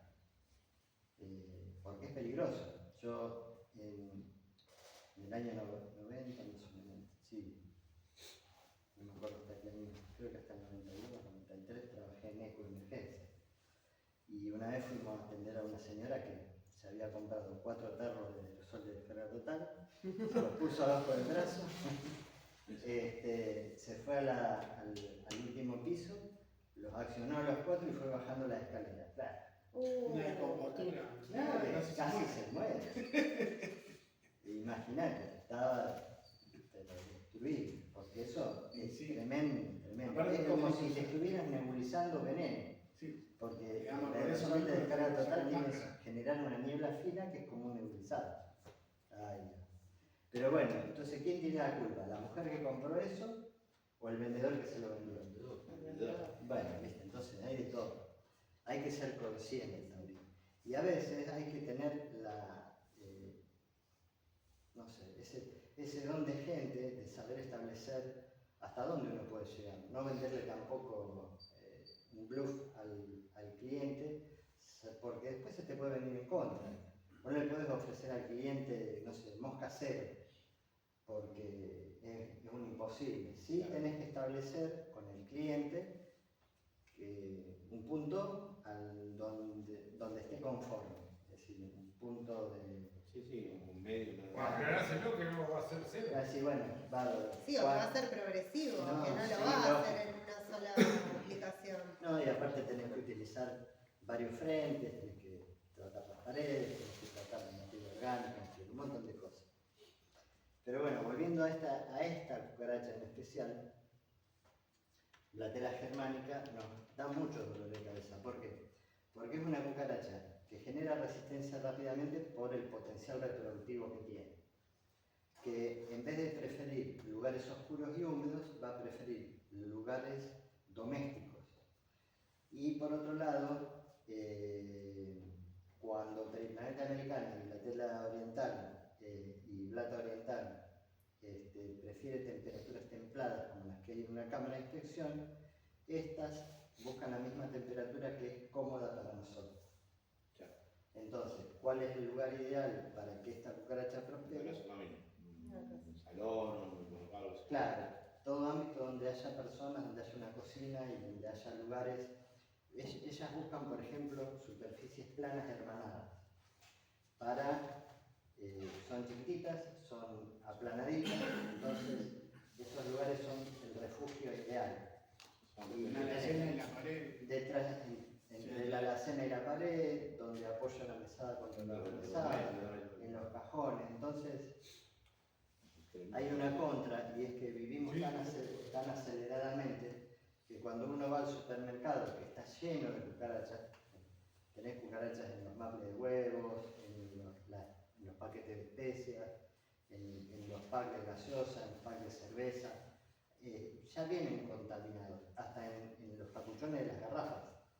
Ahora, bueno, no se usa tanto la garrafa, hay mucho gas natural. ¿Dije bien? Sí, gas natural. Pero, bueno, Nosotros tenemos garrafa. No, está bien. Mis hijas, por ejemplo, el gas les llega a las esquinas. Yo también. Claro, viste. Una mala suerte. Y vos fijate que por ahí, si yo cuando vivía afuera de acá de Rosario, tenía garrafa y tubo. Y vos sacabas el capuchón de plástico y ahí estaba lleno de cucarachas. Yo vivo Sucre y Santa Fe, la que sería la entrada de la ciudad. Y Claro. el gas pasa por las dos esquinas. ¿Viste? Tenés que juntar la firma de los vecinos y todo eso. Pero volvemos a esto. Las cocinas, por más limpias que estén, son lugares de elección donde van a encontrar agua, en la cocina siempre, refugio, todas las superficies hermanadas, una temperatura ideal para la reproducción y la estancia, y cuánta comida puede necesitar una cucaracha que es así. Una amiguita Con una amiguita, una gotita de grasa, de aceite que quede por ahí dando vuelta, suficiente. Entonces, no es que necesita grandes cantidades de alimentos para subsistir, no. Pero si la dejo sin agua se mueren. ¿Cómo? Si la dejo sin agua. No, porque por lo general ellas van a tomar el agua de la sustancia que van a consumir. Vos le sacás el agua, está bien, le vas a dificultar la vida bastante. De hecho, el aire caliente las irrita tanto que las obliga a salir. A veces un buen elemento de expurgue, vos para ver dónde hay cucarachas en una cocina, podés ir con un aerosol de despurgue, que tiene por lo general un piretroide no tan fuerte, pero vos vas echando y vas viendo dónde van saltando las cucarachas. Y si no, un secador de pelo. Entonces vos vas viendo cuáles son los sitios de agregación, porque no anidan, agregan, se hacen sitios de agregación. Entonces vas marcando. Nosotros, por ejemplo, teníamos el showcase. El showcase, cuando lo agarramos nosotros, estaba binario de cucarachas. Imagínate todo lo que es el jarabe, el bororó, todo eso, terrible. La alfombra, abajo de la alfombra. No tanto. Sí. ¿Sabés dónde teníamos problemas? Vieron que conocen el showcase, vieron que al lado en la entrada de cada sala hay un centro de residuos. Cada vez que levantábamos eso, ahí había todas las cucarachas. Adentro de la sala no, por lo general teníamos hormigas, pero todas las islas de Pororó y todo eso, una locura. Y aparte ellos no tienen contenedores con Coca-Cola, Sprite, no. Son todos paquetes de jarabe que la máquina los va mezclando con soda y te sale la gaseosa. Entonces la parte de atrás donde estaban todos los jarabes, imagínate, vos caminabas y te quedabas pegado así.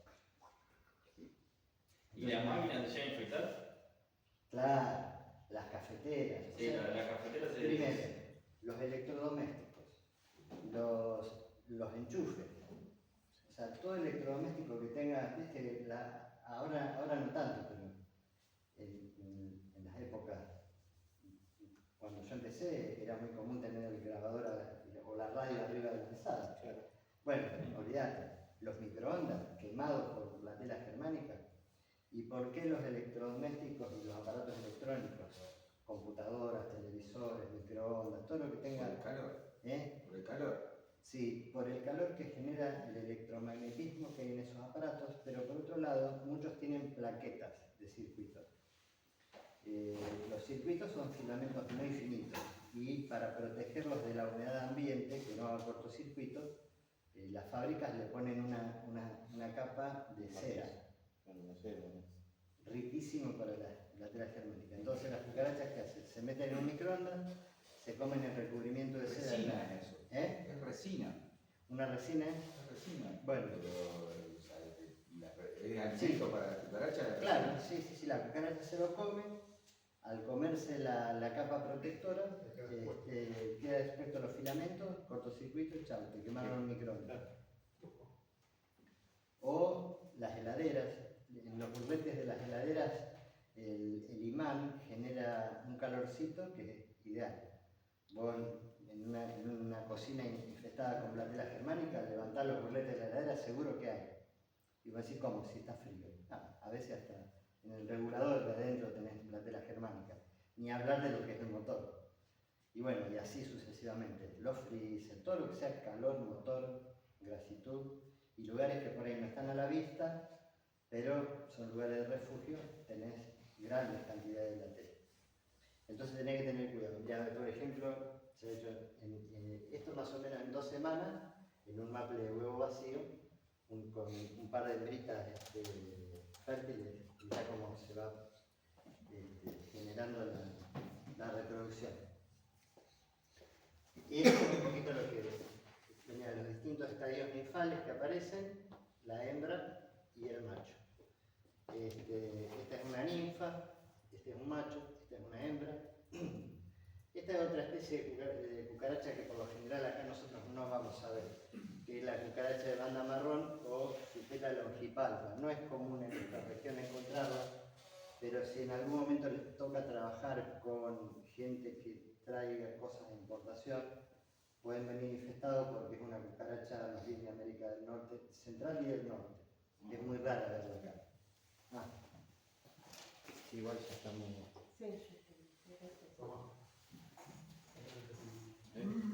Por ejemplo, esa cucaracha que viene del norte y del centro, ¿puede llegar a tener alguna enfermedad, algo de eso? No. La cucaracha por lo general es una vectora mecánica de enfermedades, porque pasa por una superficie contaminada y se te mete pasa por los platos. Vos no te das cuenta, no ves el residuo que deja con las patas. Ese es el problema. Y por otra parte, bueno, materia fecal, la suciedad, todo eso. Hay lugares donde vos estás tomando un café en el bar y te sale una cucaracha debajo de la mesa. O te comiste una pizza y encontraste, yo me acuerdo haberme ido a comer una pizza y había unas cucarachas arriba del menjunje, ¿viste? Adentro. Entonces, ¿pero por qué? Porque las cocinas estaban infestadas. Me ha tocado ir a lugares, tipo decir, sandwichería, bares. Son los peores, esos para mí son los Y los de alta demanda, como los McDonald's, también deben ser.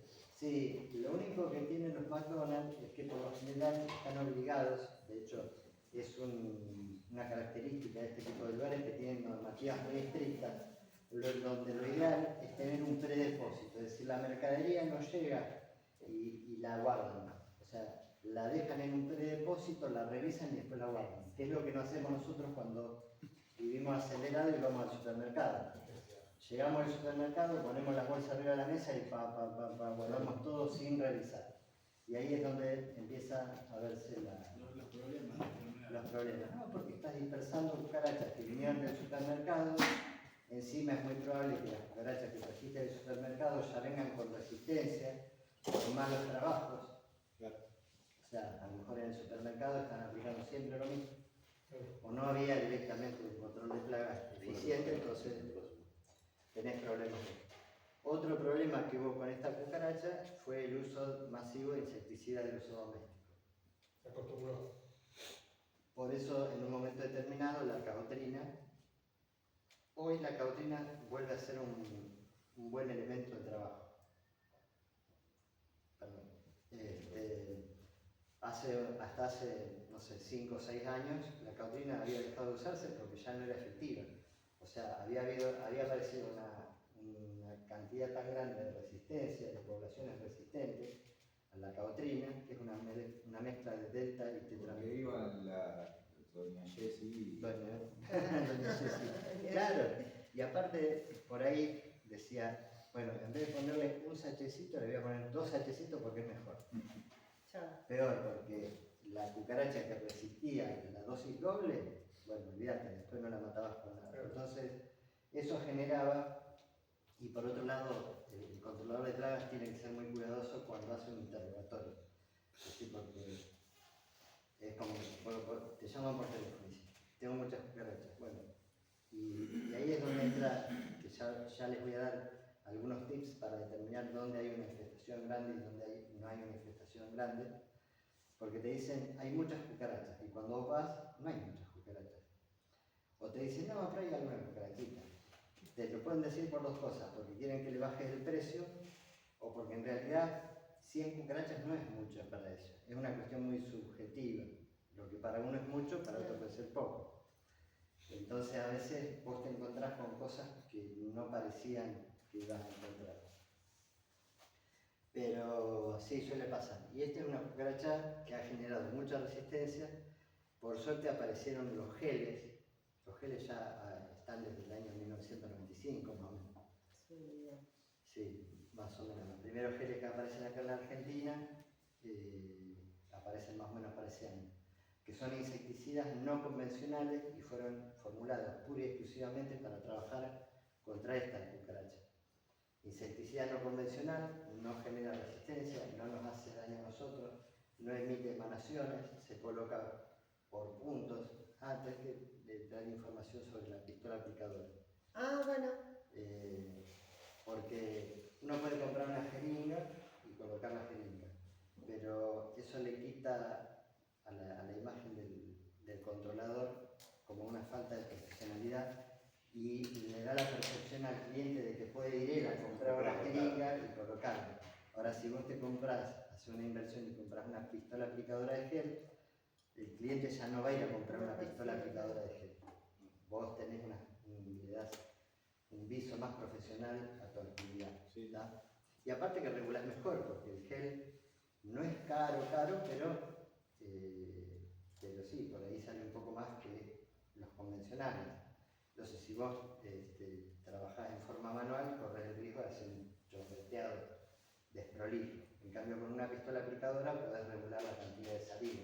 Todos los puntos van a ser uniformes y los vas a poner a determinada distancia y en los lugares precisos. Y volviendo a lo que estábamos hablando, todo lo que genere calorcito por electricidad, como los enchufes, por ejemplo, el magnetismo que generan los aparatos eléctricos, entre ellos los enchufes, también digamos, presentan un ambiente propicio para que se instalen las cucarachas. Y ahí es donde vos no podés tirar un chorro de líquido en un enchufe. Tenés que destapar la cajita, poner un gel o trabajar con tierra diatomea, otro tipo de producto. Tenés que tener cuidado de no electrocutarte. Claro. Me quedó una duda, la caotrina que volvió a ser efectiva. Sí. Para cualquiera de las especies. Claro, porque pasó más o menos como con los antibióticos. Cuando descubren la penicilina es el boom. Todo el mundo empezó a usar penicilina para todo y llegó un momento en que se usó mal y generó tanta cantidad de bacterias resistentes que dejó de ser un buen antibiótico. Tuvieron que aparecer la cefalexina y todo el resto de antibióticos que hoy por hoy siguen estando.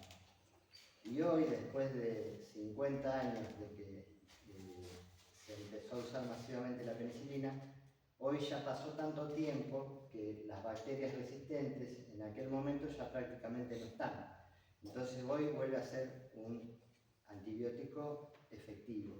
De la misma manera, la caotrina, que por un tiempo dejó de ser eficiente porque había mucha resistencia, como ya pasó bastante tiempo y se empezaron a usar otros piretroides, hoy vuelve a ser buena la clautrina. Que es una mezcla. ¿La misma o está modificada? No, la misma. Ah, la misma. Sí. Que es en realidad es una mezcla de delta y tetrametrina. Pero bueno, también hay un poquito, tienen que diferenciar también, por ejemplo, si ustedes van a hacer un trabajo por única vez en una casa de familia y a lo mejor hasta el año siguiente no vuelven, o si toman un cliente donde tienen que hacer aplicaciones periódicas. Ahí sí tienen que tener mucho cuidado y rotar cada tanto los grupos químicos que usan, para no generar resistencia. Incluso a veces tienen que cortar con químicos. Es decir, bueno, aplicar piretroides 3 meses, 3 meses de órgano fosforado, 3 meses de inhibidores de regulador de crecimiento y te quedan 2 alternativas. O volvés con los piretroides 3 meses o cortás con el uso de químicos. Podés usar métodos mecánicos y físicos. Aire caliente, aspiradora, ¿entendés? Agua. Agua. No lo usé nunca. No, le digo que cuando hace la rotación para descansar. A veces. No, una Claro. pregunta, cuando se recomienda empezar con un químico suave y después ir subiendo la dosis, digamos, del veneno que sea un poco más fuerte o... Yo no recomendaría ir subiendo dosis. Siempre trabajá por grupo químico. O sea, vos, aparte que el marbete, la etiqueta te dice cuál es la dosis indicada. Y siempre tengan presente, si dice de 10 a 20 centímetros cúbicos, eso no lo ponen por casualidad, lo ponen porque hicieron todo un trabajo de procesamiento, de laboratorio y de investigación, que si vos le pones 30 centímetros cúbicos, lo único que va a hacer, vas a ir en desmedro de tu bolsillo. No, yo te pregunto en el tema, digamos, de ir cambiando los químicos. Por ejemplo, si le pusiste un químico y después al otro mes se lo va cambiando por otro, eso. ¿Cambian algo o...? No, al contrario, es útil porque estás evitando que generen resistencia a un grupo químico. Cuando empezaron a generar resistencia a un grupo químico, vos se lo cambiaste. Entonces ya ahí empieza de nuevo el proceso. No, creo que entendí un poquito mejor la pregunta de si es por fuerza, por decir, si un químico más fuerte que otro. No, en realidad... Eso quería claro, ¿no? vos tenés, por ejemplo, tenés una gama de piretroides que en general algunos son más de volteo, algunos son más irritantes, algunos son más residuales. Difícilmente un solo piretroide cumpla todas las funciones. Pero básicamente el controlador de plagas siempre buscó 3 cosas. Volteo, para que el resultado sea rápido. Desalojo, porque a veces vos necesitas irritar, desalojar el flash out del producto. Porque lleva el grupo ciano. Claro.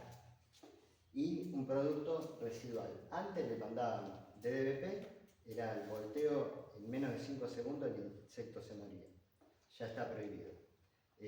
Piretroide, que le daba desalojo, y clorpirifos, que le daba residualidad, que está prohibido. Entonces, cada vez el ANMAT nos fue atando más las manos. Empezaron a aparecer piretroides con características de más volteo, de más desalojo. El desalojo siempre, todos los piretroides tienen grupo ciano, así que no hay problema. Pero incluso han aparecido algunos piretroides que tienen un poco más de residualidad que otros. El espiral, por ejemplo, está formulado con un piretroide que dura 12 horas, lo que dura la noche. ¿Me entendés? Después se degrada automáticamente. Entonces, eso te da una pauta de que distintos piretroides tienen más o menos estabilidad química. Al ser menos reactivos, son más residuales. Cuanto menos reactivos son... Sí, claro, toda la noche. Lógico. Pero hoy por hoy tenés piretroides que vos los aplicás y tenés una buena permanencia en el tiempo. O sea, vas a tener presencia de insecticida durante un buen tiempo hasta que vuelvas. Hay que ver cuándo volvés. ¿Viste Pinto de las pastillitas, eso de los enchufes, eso es efectivo, eso. ¿Pastillitas? La raya esa que va a enchufar, la pastilla. Claro, pero como un espiral. Es como o un sea, espiral. sí. Libera o sea, emana Cuando un se calienta. insecticida, claro, cuando se calienta la tableta, evapora lo que tiene la tableta y vos podés agarrar una tableta usada, le pones un piretroide concentrado emulsional y la seguís usando. Así usando. La quemás y la pones en un tenedor y te sirve de espiral. O lo que tira de camioncito en la ciudad en verano, que va andando por toda la ciudad. Y por lo general eso es piretroide. ¿Por qué? Porque es más económico, porque ese tipo de máquinas requieren usar un producto que tenga base solvente, no base acuosa. En esas máquinas que tiran humo, vos no podés quemar un producto, una suspensión concentrada a base acuosa, porque las máquinas están hechas para quemar producto disuelto en gasoil. O sea, la máquina calienta el gasoil que digamos, hace soporte del insecticida y todas las partículas de insecticida sobre una molécula de gasoil quemada va volando hasta que le pega un mosquito, lo cual tampoco es muy efectivo. Si no le pega ningún mosquito no pasa nada. Incluso la cantidad de insecticida que vos tenés a 2 metros de la tobera no es la misma que tenés a 20 metros de la tobera, porque se va dispersando por una cuestión de difusión de gases. Entonces, para mí el humo es lo peor que hay. Es aparatoso, humo. Vos vendés humo, exactamente. Yo Siempre me dio la sensación que no servía para nada. No, porque no. Salvo, ¿sabés para qué sirve? Vos suponete que tenés un galpón, una nave. Entonces yo Bandón, por ejemplo, lo he tenido por muchos años, iba con la máquina de humo, la prendía, llenaba de humo, saturaba toda la nave y listo, eso sí. Pero al aire libre, si tenés una deriva de viento superior a los 5 km por hora, vos tiraste acá y a los 5 minutos está a 2 kilómetros. Entonces no tiene mucha validez. Pero ¿qué pasa? En el colectivo de la gente, si la municipalidad tira humo, está haciendo bien el trabajo. Es una cuestión que no sé, Publicidad. Está vendiendo humo. Está vendiendo humo. No es que malo, lo pide la gente. Lo pide la gente. La municipalidad no pasó a tirar humo. Sí. A veces me han llamado y a las 10 de la noche me dicen, che, ¿podemos salir a tirar humo? Yo sí, acá lo diría. Sí, no, pero lo que le decía, ¿sabes qué? Le decía, mira, haz una cosa, salí, tira humo, pero no le pongas insecticida, que me haga soy solo. Guardame el insecticida para cuando yo realmente lo necesite de día. Ahí está bueno, gracias. Y bueno, este año la provincia mandó 2 termofumigadoras por municipio. Compró y mandó. Más DP. Más de caja de DP. Claro, más caja de DP. Que yo decía, no, porque el DP es para trabajar en interiores y pulverizado manual. Quemar DP en una máquina de humo es un desperdicio. Tirarle margarita Pero en eso, el chancho. ¿quién lo aconseja o quién nos asesora? Digamos, que no es por nada, digamos. Yo vengo de una familia que se política y digamos, es todo el tiempo así, todo el tiempo a dedo. Político. Sí. No. Aparte se labura, Víctor le va a Se hacer cualquier supone empleado que comunal que no hay está ni. lectores que toman No lo esa sabía, decisión. claro, me parece. Sí, por eso, o sea, Para mí no es hay algo que ser increíble que todo cráneo el tiempo para se tirar hace. el Cualquiera así. Sí, o una Preparar el técnica de producto, prender la laboratorio. máquina y No, que vaya. digamos, el entoque, la suerte es que el entoque siempre está, los negociados siempre están, pero con alguien que sea idóneo, que esté preparado, capacitado, no puede ser que todo el tiempo. Ahora hay inspectores, Más o el que menos, toma las decisiones que es vectores. O sea, siempre en una comuna, en un municipio, está el área de vectores y está no sé qué, el que está a cargo. ¿Qué es? ¿Un ingeniero agrónomo? Por lo general es un ingeniero agrónomo, a veces. Pero ¿qué pasa? A veces ni siquiera hay como es un departamento, una sección, una secretaría ¿me entendés? Una oficina.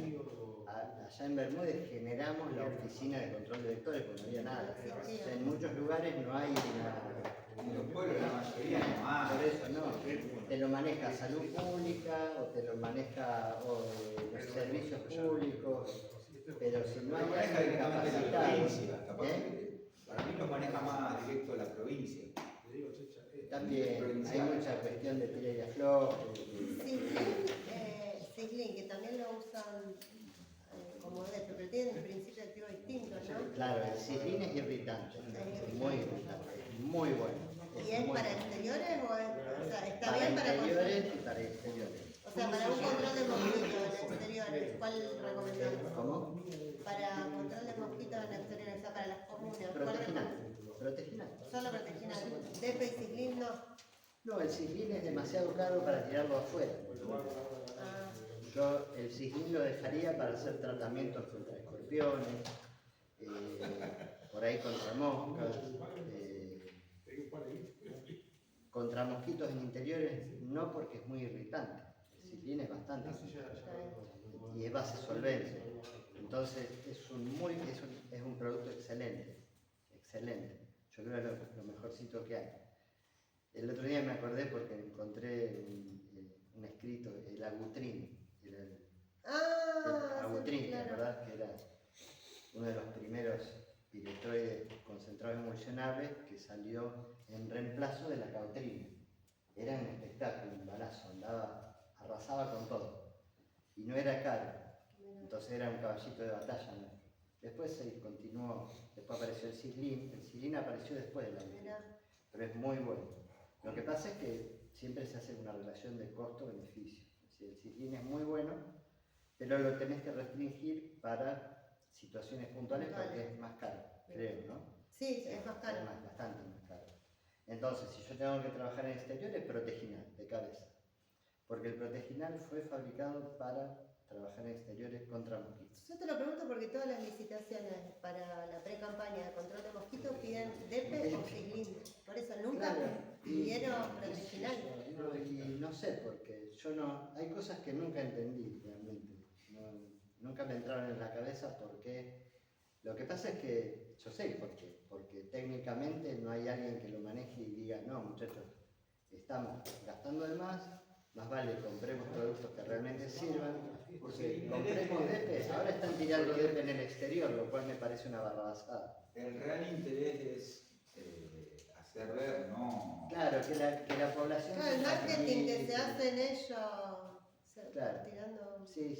Y si te llaman desde el gobierno, por ejemplo, el gobierno de la provincia para que vos le brindes tu servicio, los asesores y todo eso.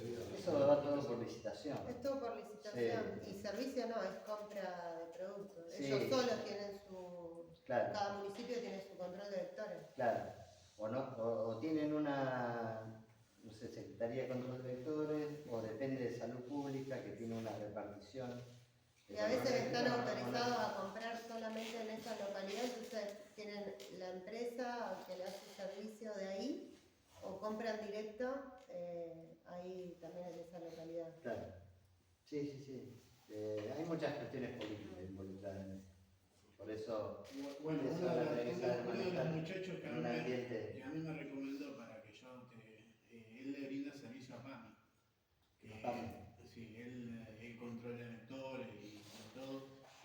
Y cuando hablan de que él tome, ahí adentro estaba predominado de ratas, era una cosa de que te pasaban por al lado. Yo te estoy hablando de esto en plena pandemia, te pasaban por al lado literal, sin respeto de nada, era una guasada. Lo mismo también las cucarachas, alacranes, todo. Bueno, lo que pasa es que en pandemia todo el mundo estaba enfocado en COVID. Sí. Olvídate de escorpiones, las ratas. Pero venía ya de anteriormente. Allá en el pueblo Bueno, pero hay otra. Perdón, está hay medio otra- ambiente. Medio ambiente lo regular. Claro, medio ambiente, salud. O sea, a veces no hay una entidad pública Se que. globaliza. Claro, y al no haber una entidad municipal o comunal o lo que sea, lo más probable es que no tengan los conocimientos suficientes para decir hagamos hagamos esto o hagamos lo otro, o compremos esto o compremos lo otro. Te arman una licitación y ese es otro problema de la licitación. Te la agarra un paracaidista con 20 pesos menos que vos, que estás trabajando bien, y te gana la licitación, porque las licitaciones se ganan por precio. Sí, a mí me lo dijeron en la cara. No, igual lo aclaran en la licitación. ¿Eh? Igual lo aclaran en la licitación, que vale. Sí, va por precio. Después que un paracaidista como yo, le gana.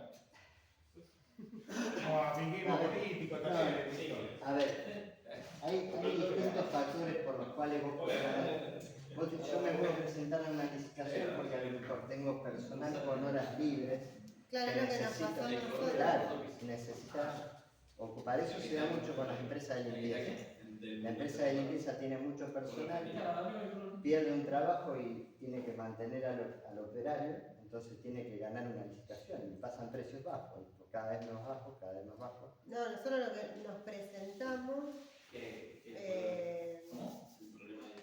sabiendo, o sea, primero nos presentamos con la tarifa, el presupuesto acorde al servicio. Sí.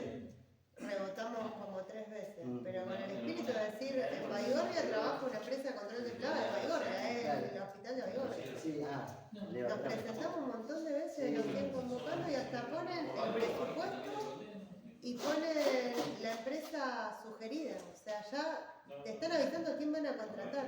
O sea que nosotros igualamos el precio, lo mejoramos, pero no...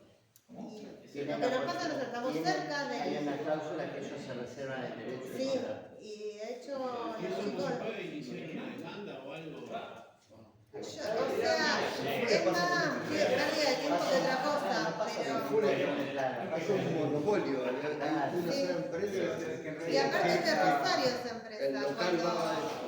cuando acá el intendente dice que quiere que todo sea de manera local, entonces están contratando una empresa de Rosario por 2 pesos con 50 que no tira agua nada más.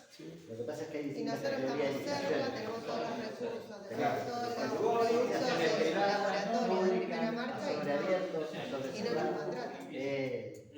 da lugar a muchos manejos. Pero no es solamente por precio. Cuando vos ves una licitación bien, no es solamente por precio. Son 4, 5 o 6 factores y cada uno tiene un valor determinado. O sea, el precio capaz que vale 3 puntos y el servicio vale 1 punto. Pero el que más puntos suma es el Pero aparte, Eso es una uno buena de licitación. los servicios era desratización. Nosotros veíamos que ni siquiera nos alcanzaba para poner toda la cebadera que necesita. O sea, ¿cómo hacen? ¿Qué contratan? ¿Qué tienen? Ganan la licitación y después hacen un Claro, tercio nada. de lo que proponen. Sí. Porque no le dan los números. Es pasar un precio bajo para agarrar un servicio. ¿Y al hospital qué les sirve? ¿O a la entidad pública qué les sirve? ¿Por qué les sirve si no le está controlando la plaga? Y bueno, pero es una empresa habilitada. Ah, por el registro nada más, por la firma. No le importa. No, Estamos después si el hablando de un servicio es hospital. bueno, es malo, viste. Sí, a mí ya me lo dijeron en la cara, es por precio. Por precio, por precio. Bueno, yo por ejemplo, el hospital provincial lo hice durante 18 años, hasta que me cayó un paracaidista y me lo sacó. Y después nunca más le pude ganar. Siempre me presentaba, qué sé yo, 3, 4, 5 mil pesos menos y así. Y el patio de la madera lo mismo, trabajé 12 años hasta que cayó uno y después nunca más pude. Mirá que el año pasado, igual me llaman, viste, me llaman, pero el año pasado se lo pasé bajo y digo, le tengo que ganar. Y no le gané tampoco. Qué loco. No, es una cosa de loco. Entonces, pero a lo que uno va es a lo siguiente, ¿qué hacen por ese precio? ¿Qué hacen? O sea, porque también hay que Para mí ser primero que va coherente. uno, o sea, que es un unipersonal, o sea, va una sola persona y tira un liquidito para todo y ya está. Y ya está, y después si va todo bien, va hay de todo. Bueno, hasta acá estamos. Lo de cucarachas quedó claro, pero después ya vamos a ir a pulgas, que la pulga es ejemplar, como dijo el técnico que se llamaba Zapata. Este es un bichito muy particular que tiene algunos bemoles que tienen que entender ustedes y saber preguntar, saber evaluar y tiene algunas características, sobre todo en la etapa de pupa, que pasa lo mismo que con las cucarachas. Cuando la pulga está en estadio de pupa, no penetra ningún insecticida. Entonces, ahí tenemos que tener cuidado porque tenemos que trabajar con algún inhibidor de crecimiento que se lo dejemos como residualidad, como residual. Porque de hecho, los reguladores de crecimiento actúan sobre los estadios juveniles, no sobre la pupa ni sobre el adulto, porque ya están, ya llegaron a su ciclo. Entonces tenemos que dejar un residuo de algo que cuando eclosione el adulto lo mate. Si no logramos eso, O volver a los 7 días. o volver a los 7 días y tal vez a los 7 días. Antes hacíamos eso. Hacíamos un servicio, a los 7 días repetíamos, a los 7 días repetíamos, porque es lo que demora cubrir el ciclo de huevo adulto. Pero es interesante, es importante que vean esto, es decir, cuáles son las especies de pulgas que tenemos en la zona, cómo reconocemos el ataque de una pulga de perro, el ataque de pulga del gato, ataque de pulga del humano, porque tiene características diferentes, es decir, es más, dependiendo qué especie de pulga sea, es donde pica, en qué zona del cuerpo pica. Entonces nosotros, preguntándole a la persona dónde la picó, podemos diferenciar si es pulga del gato, del perro o del humano. Y las tres, sí, la pulga de la rata, bueno, es particularmente la menciono porque es la pulga que transmite la peste bubónica. No hay circulación bacteriana en este momento, entonces la rata tiene pulgas que son pulgas de la rata, pero no hay transmisión de enfermedad. Si hubiera Yersinia pestis, que es la bacteria de la peste bubónica, estaríamos hasta las manos porque ratas hay para hacer dulce y tiene muchas pulgas. ¿Las picaduras son iguales? Las picaduras son iguales, pero varía la zona donde pica, la pulga del perro o la pulga del humano.